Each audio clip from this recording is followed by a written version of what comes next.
दोस्तों नमस्कार, क्या हाल है। स्वागत है आपका खबर एचपी में। तो आइए नजर डालते हैं हिमाचल की तमाम मुख्य बड़ी खबरों पर। अगर इससे पहले आप वीडियो को लाइक नहीं किए हैं तो लाइक कर दीजिए और चैनल में नए हैं तो चैनल को सब्सक्राइब कर लीजिए।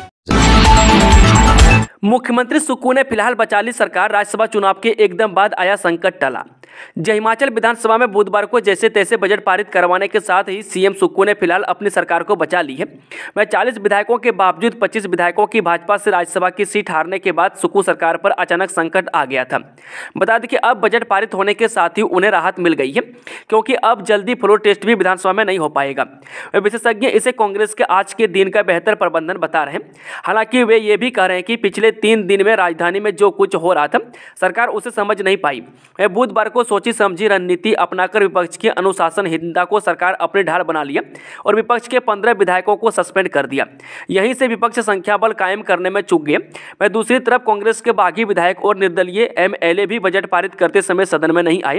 वह अपने विधायक दल में बगावत के कारण सरकार को बजट सत्र तय समय से एक दिन पहले ही स्थगित करना पड़ा। वहीं बता दें कि हिमाचल में लड़कियों की शादी की उम्र 18 से 21 साल करने के बिल पर भी चर्चा नहीं हो पाई। वहीं अब सारा राजनीतिक घटनाक्रम विधानसभा से बाहर कांग्रेस हाईकमान के पाले में चला गया है। सुबह इस्तीफा दिया, शाम को फैसला वापस लिया, विक्रमादित्य सिंह को मनाने में सफल रहा हाईकमान। हिमाचल प्रदेश में राज्यसभा चुनाव में बीजेपी की हुई जीत के बाद शुरू हुआ सियासी हंगामा थामने का नाम नहीं ले रहा है। ऐसे में कांग्रेस विधायकों के साथ ऑब्जर्वर की हो रही मीटिंग अब खत्म हो गई है।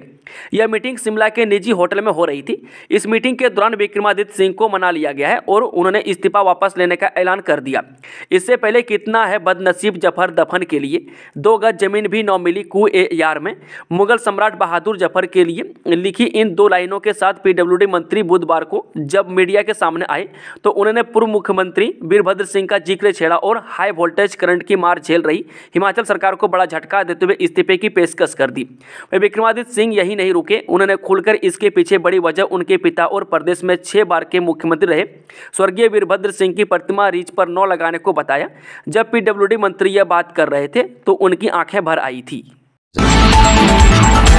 कल ऊना से हरिद्वार के लिए चलेगी सीधी ट्रेन। दोपहर 1:50 पर अम्ब से होगी रवाना, रात 9 बजे पहुंचेंगी हरिद्वार। जिला ऊना से हरिद्वार के लिए 1 मार्च से रेल सेवा शुरू होगी। वह रेलवे विभाग ने रेल चलाने की तिथि व समय सारणी जारी कर दी है। वह 1 मार्च शुक्रवार को अम्ब से अंदौरा रेलवे स्टेशन से दोपहर 1:50 पर ट्रेन चलेगी। वह रात 9 बजे रेल हरिद्वार पहुंचेंगी। वह अगली सुबह तड़के 4:30 बजे रेल हरिद्वार से चलेगी और दोपहर 12:30 बजे ऊना पहुंचेंगी। वहीं ऊना से हरिद्वार ट्रेन का नंबर 04502 रहेगा। वह जबकि हरिद्वार ऊना ट्रेन संख्या 04501 होगी। वहीं ऊना से हरिद्वार रेल सेवा शुरू होने से जिला ऊना के साथ साथ प्रदेश के अन्य जिलों व पंजाब राज्य के लोगों को भी भारी सुविधा मिलेगी। वह बीते दिनों ही केंद्रीय रेल मंत्री अश्विनी वैष्णव ने ऊना हिमाचल से सहारनपुर मेमू ट्रेन सेवा को हरिद्वार तक विस्तार करने की स्वीकृति प्रदान कर दी। वहीं अब रेलवे विभाग ने अम्ब से अंदौरा हरिद्वार रेल सेवा को 1 मार्च से चलाने का निर्णय लिया है। सुप्रीम कोर्ट जाएगा हिमाचल का सियासी संकट, 6 बागी कांग्रेस विधायकों ने विधानसभा स्पीकर के खिलाफ खोला मोर्चा। हिमाचल प्रदेश का सियासी संकट अब सुप्रीम कोर्ट पहुंचेगा। वह 6 बागी कांग्रेस विधायकों ने विधानसभा स्पीकर के खिलाफ मोर्चा खोल दिया है। वह अयोग्य ठहराए गए विधायकों में सुधीर शर्मा, रवि ठाकुर, राजिंदर राणा, इंद्रदत्त लखनपाल, चैतन्य शर्मा और देवेंद्र कुमार भुट्टो शामिल हैं। वह इस मामले में गुरुवार शाम को एक अधिसूचना जारी की गई। वह सदन की प्रभावी ताकत 68 से घटकर 62 हो गई है। अरुण धूमल बोले धर्मशाला में होंगे आईपीएल के 1 से 2 मुकाबले। जी हां, आईपीएल मैचों के 1 से 2 मुकाबले धर्मशाला में करवाने का प्रयास रहेगा। वह चुनावों में सुरक्षा इंतजामों का ध्यान रखते हुए देश भर में ये आयोजन होंगे। बता दें कि आईपीएल के चेयरमैन एवं बीसीसीआई के कोषाध्यक्ष अरुण धूमल ने गुरुवार को सुजानपुर में पत्रकारों से बातचीत करते हुए यह बयान दिया है। उन्होंने कहा कि आईपीएल मुकाबलों का प्रथम शेड्यूल जारी हो गया है। वह जैसे ही दूसरा शेड्यूल जारी होगा उसमें धर्मशाला का नाम भी शामिल होगा। वह 1 या 2 मुकाबले यहाँ होंगे। अब आने वाले लोकसभा चुनाव की तिथियां का इंतजार है ताकि उसके मुताबिक हर राज्य में शेड्यूल बनाया जा सके। वह धूमल ने कहा कि इंग्लैंड से भारत टेस्ट मैच सीरीज में धर्मशाला टेस्ट को लेकर इंग्लैंड क्रिकेट फैन में खासा उत्साह है। वह इंग्लैंड टीम के फैन ग्रुप के मैनेजर से उनकी बात हुई थी। ऐसे में धर्मशाला टेस्ट में विदेशी टीम के अधिक प्रशंसकों के पहुंचने की उम्मीद है। हिमाचल में सियासी घमासान, कांग्रेस के 6 बागी विधायक अयोग्य घोषित, स्पीकर ने की बड़ी कार्रवाई। हिमाचल प्रदेश में कांग्रेस सरकार के पास बहुमत होने के बावजूद राज्यसभा की सीट भाजपा की झोली में जाने से सियासी घमासान मचा है। वह कांग्रेस के बागी विधायकों पर बड़ी कार्रवाई हुई है। वह सभी 6 बागी विधायक अयोग्य घोषित कर दिए गए हैं। वह कांग्रेस के 6 बागी विधायकों के भविष्य पर विधानसभा अध्यक्ष कुलदीप सिंह पठानिया ने फैसला सुना दिया है। वह कांग्रेस विधायक और संसदीय कार्य मंत्री हर्षवर्धन चौहान ने दल बदल विरोधी कानून के तहत 6 विधायकों को अयोग्य ठहराने के लिए याचिका दायर की थी। हिमाचल के 7 जिलों के लिए 2 दिन भारी बारिश बर्फबारी का ऑरेंज अलर्ट, जाने मौसम पूर्वानुमान। हिमाचल प्रदेश के 7 जिलों के कई भागों में 2 दिन भारी बारिश बर्फबारी का अलर्ट जारी हुआ है। वह पश्चिमी विक्षोभ की सक्रियता से मौसम में यह बदलाव आने का आसार है। वह मौसम विज्ञान केंद्र शिमला के अनुसार राज्य में 1 से 3 मार्च तक बारिश बर्फबारी होने का पूर्वानुमान है। वह 4 व 5 मार्च को मध्य व उच्च पर्वतीय कुछ स्थानों पर मौसम खराब रह सकता है। वह 6 मार्च को फिर कई स्थानों पर बारिश बर्फबारी की संभावना है। मौसम विभाग की ओर से 1 मार्च के लिए चंबा, कांगड़ा, कुल्लू, मंडी और शिमला जिले के अलग अलग स्थानों पर भारी बारिश बर्फबारी का ऑरेंज अलर्ट जारी किया गया है। वहीं 2 मार्च के लिए चंबा, कांगड़ा, कुल्लू, किन्नौर व लाहौल स्पीति जिले के लिए बहुत भारी बारिश से बर्फबारी होने का अलर्ट जारी किया गया। वहीं शिमला व आसपास भागों में आज बादल छाए हुए हैं। धर्मशाला में सुक्खू और सुधीर समर्थकों में हाथापाई, पुतला फूंकने पर बड़ा विवाद। हिमाचल प्रदेश के कांगड़ा जिले के कचहरी चौक धर्मशाला में गुरुवार को सुक्खू और सुधीर समर्थकों के बीच हाथापाई हुई। वहीं राज्यसभा चुनाव में क्रॉस वोटिंग करने वाले धर्मशाला के विधायक सुधीर शर्मा की सदस्यता रद्द करने के बाद मुख्यमंत्री सुक्खू के समर्थक उनका पुतला फूंकने कचहरी चौक में एकत्र हुए। वह भनक लगने पर सुधीर के समर्थक उन्हें रोकने के लिए चौक पर एकत्रित हो गए। वह सुक्खू समर्थकों ने कहा कि दोगले नेता और दल बदलू नहीं चलेंगे, तो दूसरी तरफ सुधीर समर्थकों अपने नेता के समर्थन में नारे लगाते रहे। वह माहौल तनावपूर्ण हो गया। वह एसएचओ सुरेंद्र सिंह पुलिस बल के साथ मौके पर पहुंचे। वह जिस कार के भीतर विधायक के पुतले को रखा था, वह सुधीर समर्थकों और पुलिस ने उसे घेर लिया। वह पुलिस गाड़ी कब्जे में लेने के प्रयास में थी। इस बीच ड्राइवर गाड़ी लेकर भाग गया। वह सुधीर समर्थक और पुलिसकर्मी दूर तक पीछा करते रहे, लेकिन कामयाबी हाथ नहीं लगी। वह फिर दोनों गुटों की ओर से नारेबाजी शुरू हो गई। वह करीब 40 मिनट की नारेबाजी के दौरान कुछ समर्थकों ने एक दूसरे के साथ हाथापाई की। वह पुलिस ने भीड़ को तितर बितर करने का प्रयास किया। इसी बीच गत्ते के पुतलों को किसी ने आग लगा दी, लेकिन पुलिस ने पैरों से कुचलकर आग बुझा दी। सुक्खू सरकार ने भाजपा के चक्रव्यूह का तोड़ निकाला, बगावत के सेलों को शांत करना चुनौती। जे भाजपा के चक्रव्यूह का तो कांग्रेस पार्टी और सुक्खू सरकार ने फिलहाल तोड़ निकाल लिया है। वह पर अपने ही घर में भड़की आग शांत करना बड़ी चुनौती होगा।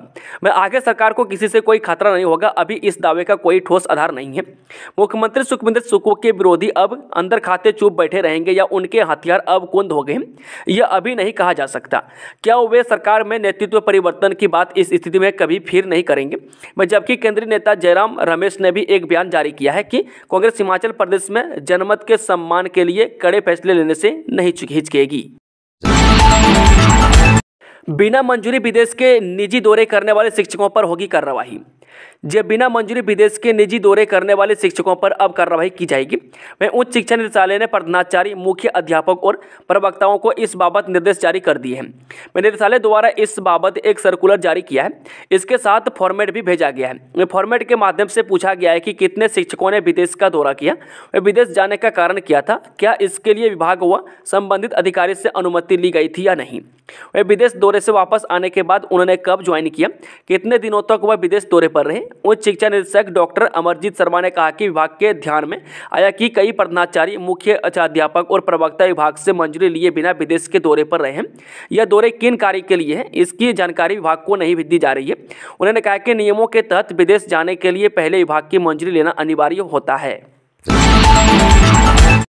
हिमाचल में परीक्षाओं के लिए बोर्ड में नियंत्रण कक्ष स्थापित कर नियुक्ति किए कर्मचारी। हिमाचल प्रदेश स्कूल शिक्षा बोर्ड ने मार्च 2024 में संचालित की जाने वाली 10वीं और 12वीं की नियमित राज्य मुक्त विद्यालय की 8वीं, 10वीं जमा 2 कक्षाओं की परीक्षाओं के सुचारू संचालन के लिए नियंत्रण कक्ष स्थापित कर कर्मचारियों को प्रतिनियुक्ति किया है।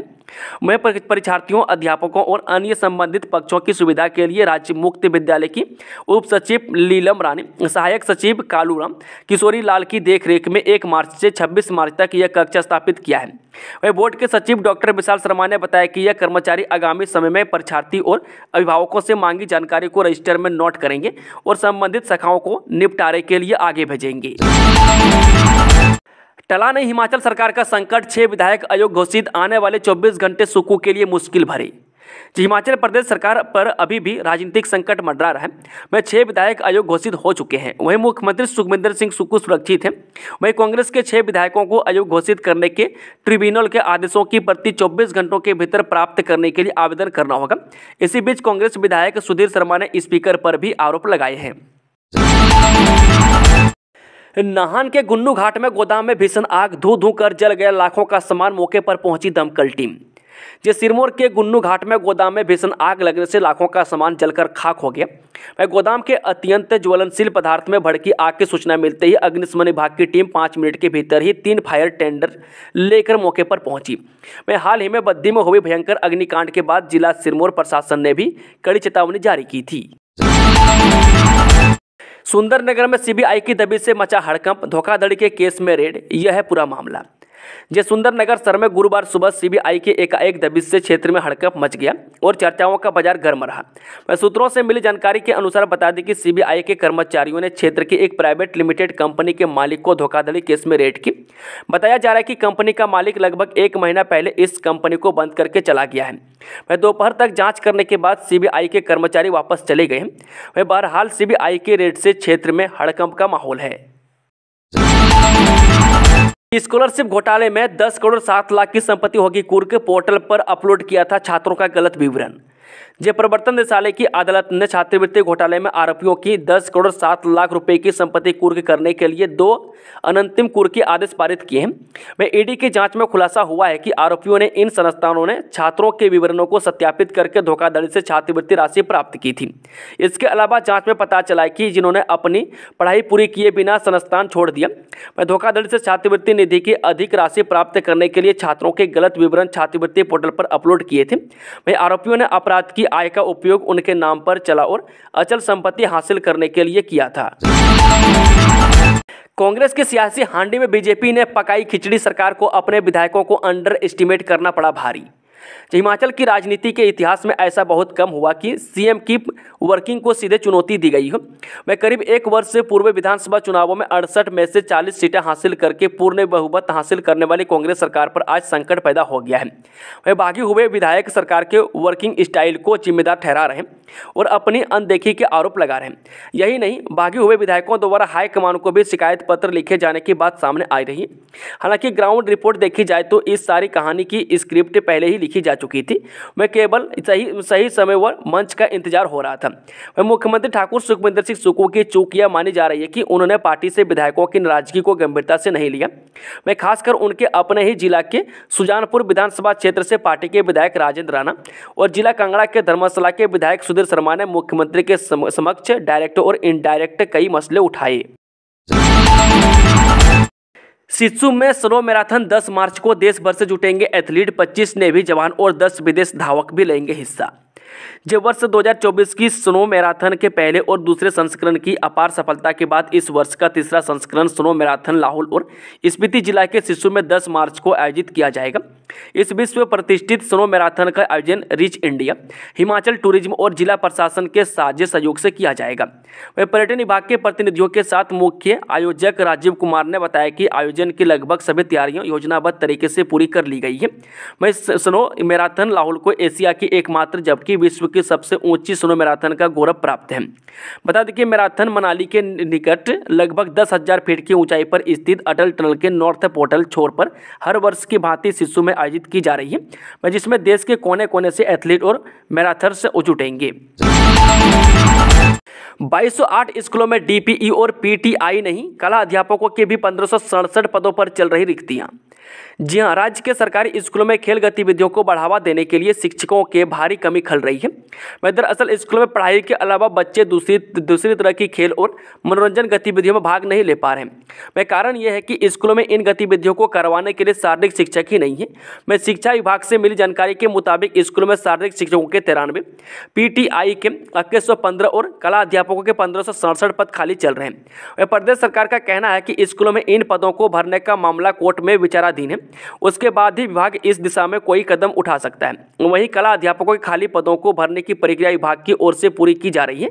इससे पहले भाजपा सरकार में भी शिक्षक लगातार स्कूलों में खाली पदों को उठाने की मांग करते रहे, लेकिन 5 सालों में इन पदों को नहीं भरा गया। इस कारण स्कूलों में अभी तक ये पद खाली चल रहे हैं। इसमें शिक्षक तो लगातार सेवानिवृत्त हो रहे हैं, लेकिन नई भर्तियां भी नहीं करवाई जा रही है। मैं अब बेरोजगार युवाओं को उम्मीद है कि कांग्रेस सरकार इन पदों को भरने के लिए मंजूरी देगी। वन रैंक वन पेंशन विसंगतियों को दूर करें, संयुक्त मोर्चा ऑफ एक्स सर्विसमैन ने बुलंद की आवाज। संयुक्त मोर्चा ऑफ एक्स सर्विसमैन प्रदेश के अध्यक्ष कैप्टन जगदीश वर्मा ने एक बार फिर से एक रैंक एक पेंशन में आई विसंगतियों को दूर कर सही रूप में लागू किए जाने की मांग उठाई है। बता दें कि पूरे भारतवर्ष में लगभग 28 लाख पूर्व सैनिक व 7 लाख के करीब वीर नारियां हैं। जब से सरकार द्वारा निकाले गए 20 जनवरी 2023 के नोटिफिकेशन में OROP का नया पेंशन टेबल निकाला है, तब से ही पूरे भारत में यह पूरे पूर्व सैनिक तथा वीर नारियां आंदोलन कर रहे हैं। सरकार द्वारा निकाले गए नोटिफिकेशन में अभी सेवानिवृत्त हो रहे उनके रैंक के बराबर के पूर्व सैनिकों को उनसे कम पेंशन मिलने के कारण उनकी पेंशन में बढ़ोतरी का प्रश्न ही नहीं उठाता। इसी कारण उनमें भारी रोष है। सियासी उठापटक के बीच सरकार का बड़ा फैसला, एक साथ बदल दिए वन विभाग के 14 अफसर। राज्य सरकार ने 14 भारतीय वन सेवा अधिकारियों का तबादला कर दिया है। यह अधिकारी लंबे समय से एक ही जगह पर तैनात थे। इस संबंध में आदेश वन विभाग के प्रधान सचिव अमनदीप गर्ग ने जारी किए हैं। जिन अधिकारियों का तबादला हुआ है उनमें chief conservator of forest Bilaspur Anil Sharma को शिमला भेजा गया है। यह यहाँ एडमिन HRD का जिम्मा संभालेंगे। इसके अलावा 2003 बैच की IFS और CCF शमसी मीरा शर्मा को Himachal Pradesh state forest development corporation limited में कार्यकारी निदेशक लगाया गया है। 7वें राज्य वित्त आयोग के गठन को मंजूरी, इनका बढ़ेगा मानदेय, जाने बड़े फैसले। हिमाचल प्रदेश मंत्रिमंडल की बैठक गुरुवार शाम को मुख्यमंत्री सुखविंदर सुक्खू की अध्यक्षता में शिमला में आयोजित की गई। बैठक में कई बड़े फैसले लिए गए हैं। बैठक में बजट भाषण में CM की ओर से की गई घोषणा के अनुसार कंप्यूटर शिक्षकों, SMC शिक्षकों, मल्टीटास्क वर्करों के मानदेय में 1 अप्रैल 2024 से मानदेय में बढ़ोतरी को मंजूरी दे दी गई है। मंत्रिमंडल की बैठक में ग्राम पंचायतों व नगर निकायों की वित्तीय स्थिति की समीक्षा और प्रदेश सरकार को इस संदर्भ में संस्तुति प्रदान करने के दृष्टिगत 7वें राज्य वित्त आयोग के गठन का निर्णय लिया गया। वह बैठक में लोक निर्माण मंत्री विक्रमादित्य सिंह भी मौजूद रहे। पसंद अनुसार लैपटॉप और टैबलेट खरीद सकेंगे टॉपर्स। हिमाचल कैबिनेट की बैठक CM सुखविंदर सिंह सुक्खू की अध्यक्षता में हुई। कैबिनेट की बैठक में बजट में की गई घोषणाओं को मंजूरी दी गई है। श्रीनिवास रामानुजन डिजिटल डिवाइस योजना के अंतर्गत मेधावी विद्यार्थियों को 25,000 रुपये तक की राशि तक प्रत्यक्ष लाभ हस्तांतरण पद्धति अपनाने को अपनी स्वीकृति प्रदान की है।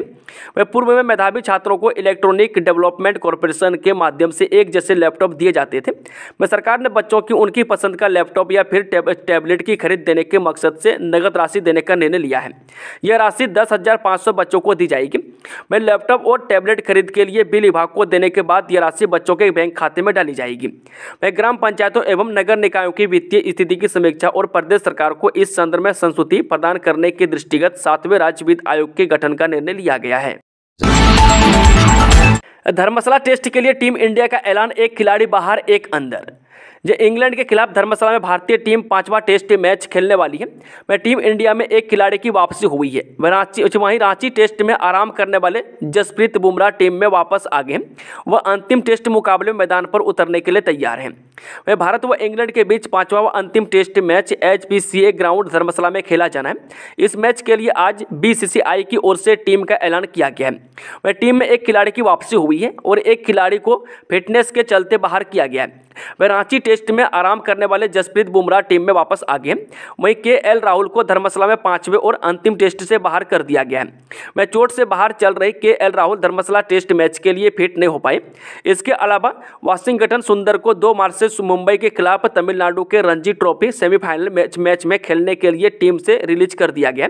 वह अगर जरूरत पड़ी तो सुंदर घरेलू मैच पूरा होने के बाद धर्मशाला में टेस्ट टीम में शामिल हो जाएंगे। वह टीम इंडिया ने सीरीज अपने नाम कर ली है और फिलहाल 3-1 की विजयी बढ़त लिए हुए हैं। श्री बालाजी नर्सिंग कॉलेज की ये छात्राएं रही परीक्षा में अव्वल। जी हां, HPU की ओर से BSSC नर्सिंग के तृतीय व चतुर्थ वर्ष का परीक्षा परिणाम घोषित किया गया है। विगत वर्ष की भांति इस वर्ष भी श्री बालाजी अस्पताल एवं कॉलेज ऑफ नर्सिंग कांगड़ा का परिणाम 100% रहा है। वह दोनों कक्षाओं की सभी छात्राओं ने प्रथम श्रेणी में परीक्षा पास की है। वह परीक्षा परिणाम पर कॉलेज की प्रिंसिपल, वाइस प्रिंसिपल और अध्यापकों ने खुशी जताई है।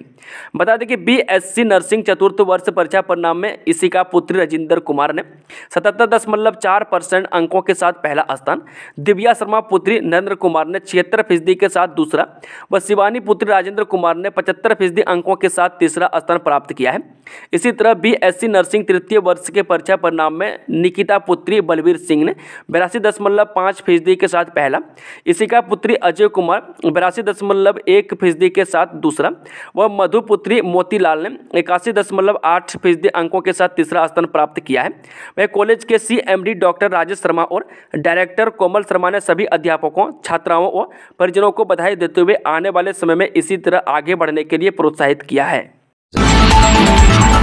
खेल मंत्री अनुराग ठाकुर की नई पहल, खिलाड़ियों को जारी किए जाएंगे डिजिटल सर्टिफिकेट।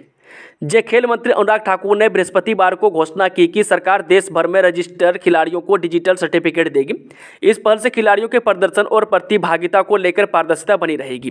वह डिजिटल सर्टिफिकेट में खिलाड़ियों की प्रतिस्पर्धा में भागीदारी की तारीफ रहेगी और यह उनकी उपलब्धियों का सबूत भी होगा। वह ठाकुर ने X पर लिखा, हमारे खेल ढांचे की धुरी खिलाड़ी हैं और इसे ध्यान में रखकर खेल मंत्रालय ने उन्हें डिजिटल सर्टिफिकेट देने का अहम फैसला किया है। यह फैसला NSF के खेल प्रशासन में पारदर्शिता और कुशलता को बढ़ावा देने और खिलाड़ियों के दस्तावेजों की सुरक्षा, पहुंच और सत्यता सुनिश्चित करने के लिए लिया गया है। कंप्यूटर और SMC शिक्षकों का मानदेय बढ़ाने की मंजूरी, जाने बड़े फैसले। जी हां, हिमाचल प्रदेश मंत्रिमंडल की बैठक गुरुवार शाम को मुख्यमंत्री सुखविंदर सिंह सुक्खू की अध्यक्षता में शिमला में आयोजित की गई। बैठक में कई बड़े फैसले लिए गए हैं। बैठक में बजट भाषण में CM की ओर से की गई घोषणा के अनुसार कंप्यूटर शिक्षकों, SMC शिक्षकों, मल्टीटास्क वर्करों, पंचायती राज संस्थाओं के जनप्रतिनिधियों, नगर निगम, नगर निकाय पदाधिकारियों, अध्यक्ष के 1 अप्रैल 2024 से मानदेय में बढ़ोतरी को मंजूरी दी गई है। वह औद्योगिक निवेश नीति में संशोधन को मंजूरी दी है। अब उद्योगों में काम करने वाले कर्मचारियों के लिए आवास बनाने होंगे। वह 70 साल से ज़्यादा उम्र के बुजुर्गों का अस्पताल में निःशुल्क उपचार होगा। वह स्कूल के मेधावी विद्यार्थियों अब खुद लैपटॉप खरीदेंगे। वह सरकार इसके लिए हर विद्यार्थी को 25,000 रुपये की राशि बैंक खाते में डालेगी। इस दिन से लाहौल के सिस्सू और कॉक्सर में बर्फ में मस्ती कर सकेंगे सैलानी।